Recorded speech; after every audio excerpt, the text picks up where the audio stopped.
हम श्यामा झा अपने सबके मिथिला संस्कार से स्वागत करे छी। एक मुरही वाली रहे, मुरही वाली आयल बड़ सुंदर रहे। मुरही बेचल जाए आयल गाँव में, तो लड़का सब ओकरा की कहे से एक गीत में अपने सबके सुनाबे छी, से सुनू। गे मुरही वाली गजब तोहर नैना, गजब तोहर बेना, कनी देने जो गे दाम नगद लेने जो।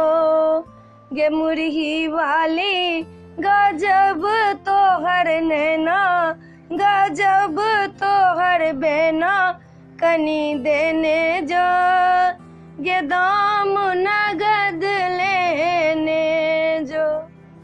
गे जो बहु मत बउआ तो रहू दे रंग तोहर मुरझा जतो। गे गोर बदन कारी भय जतो, रंग तोहर मुरझा जतो। गे मुरही वाली गजब तोहर नैना, गजब तोहर बेना, कनी देने जो गे दाम नगद लेने जो।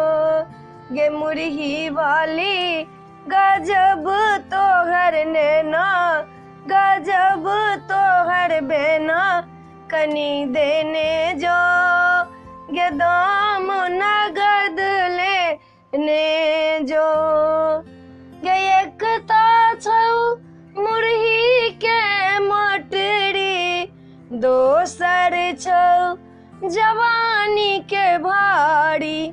गे एक छौ मुरही के मोटरी, दोसर छौ जवानी के भारी। गे उजर उजर गाल तोहर छौ, से ओ जका कोमलाओल छौ।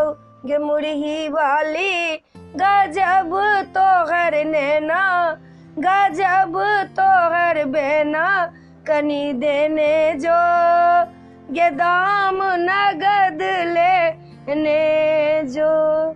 ई वीडियो में एतबे। अपने सबके गीत नीक लागल है तो हमरा सब्सक्राइब जरूर करब।